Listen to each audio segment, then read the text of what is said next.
Hello everyone, welcome to my YouTube channel. तो friends, आप लोग कैसे हैं? आई होप आप लोग बहुत ही अच्छे होंगे। तो फ्रेंड्स, आज हम लोग वायरस के बारे में स्टडी करेंगे। तो और फ्रेंड्स, आप लोग को वीडियो पसंद आए तो please like, share, comment and subscribe कर दीजिएगा। तो चलिए फ्रेंड्स, हम लोग वायरस विषाणु के बारे में स्टडी करते हैं। वायरस विषाणु। तो चलिए हम लोग फ्रेंड्स वायरस के बारे में देखते हैं। तो पहला पॉइंट है, द टर्म लैटिन शब्द है। द टर्म लैटिन शब्द है। वायरस लैटिन शब्द है। इसका मतलब पॉइजन, वेमन, विस्कस फ्लूइड होता है। इसका मतलब पॉइजन, वेमन, विस्कस फ्लूइड होता है। वायरस टर्म लैटिन शब्द है। इसका मतलब पॉइजन होता है, वेमन होता है, विस्कस फ्लूइड होता है। Study of virus is known as virology. Study of virus is known as virology. Virus non cellular या ए सेलुलर सब माइक्रोस्कोपिक होते हैं। वायरस नॉन सेलुलर या ए सेलुलर सब माइक्रोस्कोपिक होते हैं। वायरस ऑब्लिगेट पैरासाइट होता है और वायरस विषाणु ऑब्लिगेट पैरासाइट होते हैं। नेक्स्ट पॉइंट है, हिस्ट्री ऑफ वायरस। तो चलिए फ्रेंड्स, हम लोग वायरस के हिस्ट्री के बारे में स्टडी करते हैं। चैम्बरलैंड नामक वैज्ञानिक ने 1884 में बैक्टीरिया फिल्टर के बाद वायरस की डिस्कवरी किया था।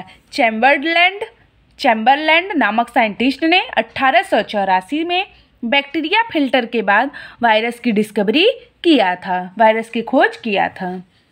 मेयर ने 1886 में मोज़ेक डिजीज के ऑर्गेनिज्म को आइसोलेटेड नहीं कर पाया था। इन्होंने वायरस को इन्फेक्शियस कहा था। मेयर ने 1886 में मोज़ेक डिजीज के ऑर्गेनिज्म को आइसोलेट नहीं कर पाए थे। इन्होंने वायरस को इन्फेक्शियस कहा था। Actual credit of discovery of virus Russian botanist Ivanovsky 1892 को दिया जाता है। Actual credit of discovery of virus Russian botanist Ivanovsky को दिया जाता है, जो सन 1892 में किए थे।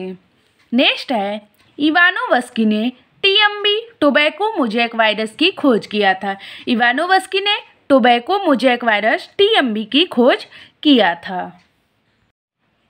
1898 में एमडब्ल्यू बेंजेरिक डच माइक्रोबायोलॉजिस्ट ने वायरस को कंटेजियम वाइवम फ्लूइडम कहा था। 1898 में एमडब्ल्यू बेंजेरिक डच माइक्रोबायोलॉजिस्ट ने वायरस को कंटेजियम वाइवम फ्लूइडम कहा था। 1898 में एमडब्ल्यू बेंजेरिक डच माइक्रोबायोलॉजिस्ट ने वायरस को कंटेजियम वाइवम फ्लूइडम कहा था।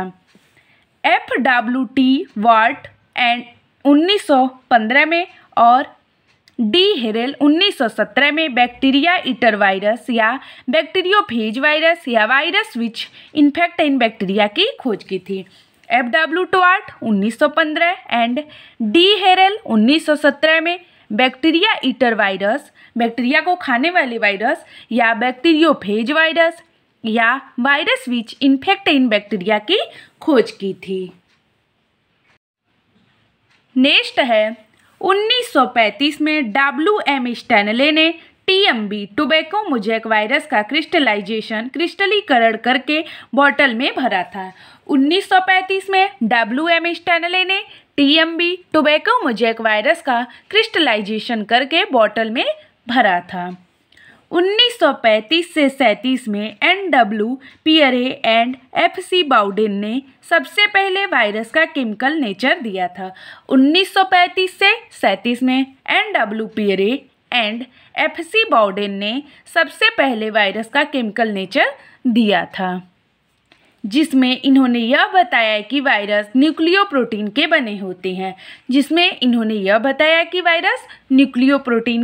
बने होते हैं। पियरे एंड बाउडेन ने वायरस को सब माइक्रोस्कोपिक ऑर्गेनिज्म कहा था। इसका साइज 200 मिली माइक्रोन से कम बताया था। पियरे एंड बाउडेन ने वायरस को सब माइक्रोस्कोपिक ऑर्गेनिज्म कहा था। इसका साइज 200 मिली माइक्रोन से कम बताया था। Nowadays virus is called infectious nucleoprotein. Nowadays virus is called infectious nucleoprotein होते हैं। नेक्स्ट पॉइंट है, जनरल कैरेक्टरिस्टिक्स ऑफ वायरस। तो चलिए फ्रेंड्स, सब लोग वायरस के जनरल कैरेक्टर्स के बारे में स्टडी करते हैं। All viruses are obligate parasites. सभी वायरस ऑब्लिगेट पैरासाइट होते हैं। They grow and multiply within the host cell. Multiplication method, गुणन विधि के द्वारा। They grow and multiply with the host cell. Viruses और अल्ट्रा माइक्रोस्कोपिक नेचर के होते हैं, जिनका साइज 2 माइक्रोन से 300 माइक्रोन डायामीटर तक होता है। वायरस अल्ट्रा माइक्रोस्कोपिक नेचर के होते हैं, जिनका साइज 2 माइक्रोन से 300 माइक्रोन डायामीटर तक होता है। वायरस न्यूक्लियोप्रोटीन का बना होता है। वायरस विषाणु न्यूक्लियोप्रोटीन के बने होते हैं। इसके सेंट्रल केयर में न्यूक्लिक एसिड पाया जाता है। इसके सेंट्रल कोर में, सेंटर रीजन में न्यूक्लिक एसिड पाया जाता है, जो प्रोटीजीनस कोट के द्वारा सराउंडेड होते हैं, जो प्रोटीजीनस कोट के द्वारा सराउंडेड होते हैं। नेक्स्ट पॉइंट है, वायरस का न्यूक्लिक एसिड या तो आरएनए या डीएनए का बना होता है। कभी भी दोनों वायरस में एक साथ नहीं पाए जाते हैं। वायरस का न्यूक्लिक एसिड या तो आरएनए या डीएनए का बना होता है। कभी भी दोनों वायरस में एक साथ नहीं पाए जाते हैं। वायरस में आरएनए और डीएनए दोनों एक साथ कभी भी नहीं पाए जाते हैं। Main infective part of virus is nucleic acid, RNA या DNA. Main infective part of virus is nucleic acid, RNA या डीएनए होता है। वायरस अत्यंत स्मॉल होने के कारण यह फिल्टर पेपर से छन जाता है। वायरस अत्यंत छोटे होने के कारण यह फिल्टर पेपर से छन जाते हैं। वायरस इन्फेक्शन के बाद होस्ट में इजीली ट्रांसमिटेड होता है। वायरस इन्फेक्शन के बाद होस्ट में इजीली ट्रांसमिटेड होता है। वायरस होस्ट बॉडी में इन्फेक्शन को सक्सेसफुली इम्प्लांटेशन करता है। वायरस होस्ट बॉडी में इन्फेक्शन को सक्सेसफुली इम्प्लांटेशन करता है। वायरस के अंदर मेटाबॉलिक एक्टिविटी नहीं होती है। वायरस के अंदर मेटाबॉलिक एक्टिविटी नहीं पाई जाती है, नहीं होती है।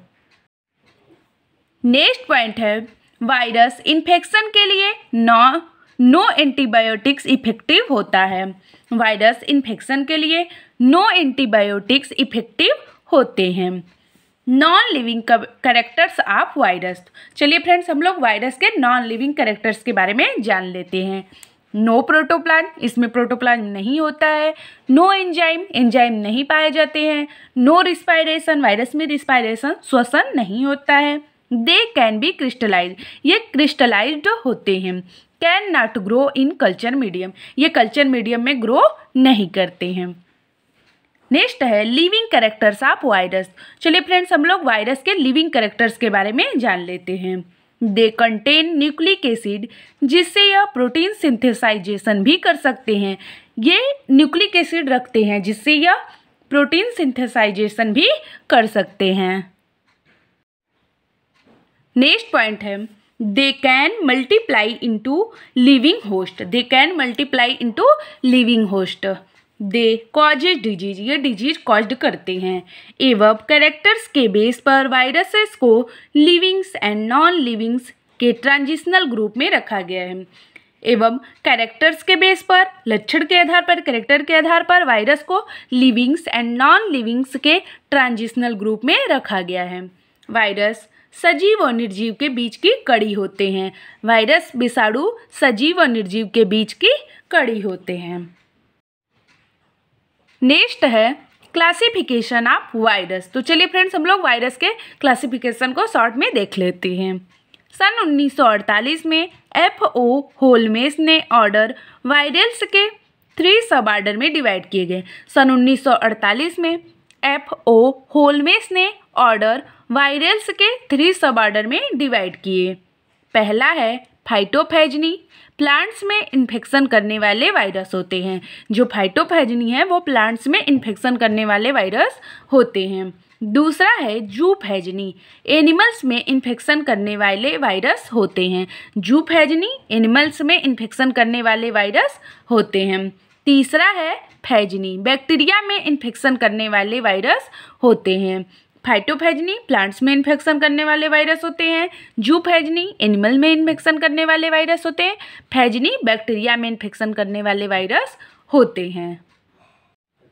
तो फ्रेंड्स, आज हम लोगों ने वायरस के जनरल कैरेक्टर्स, उसके हिस्ट्री और उसके क्लासिफिकेशन के बारे में स्टडी किया और आगे वाले वीडियो में उसके नॉमेनक्लेचर, उसके केमिकल कंपोजिशन और उसके मार्फोलॉजी के और उसके स्ट्रक्चर के बारे में स्टडी करेंगे। और फ्रेंड्स, आप लोग को वीडियो पसंद आया हो तो please like, share, comment and subscribe कीजिएगा। और फ्रेंड्स, आप लोग को बीएससी, एमएससी में बॉटनी या जूलॉजी से किसी भी टॉपिक पे नोट्स चाहिए तो प्लीज़ कमेंट करके ज़रूर बताइएगा। हम उसको आगे वाले वीडियो में लाने का प्रयास करेंगे। Thank you everyone.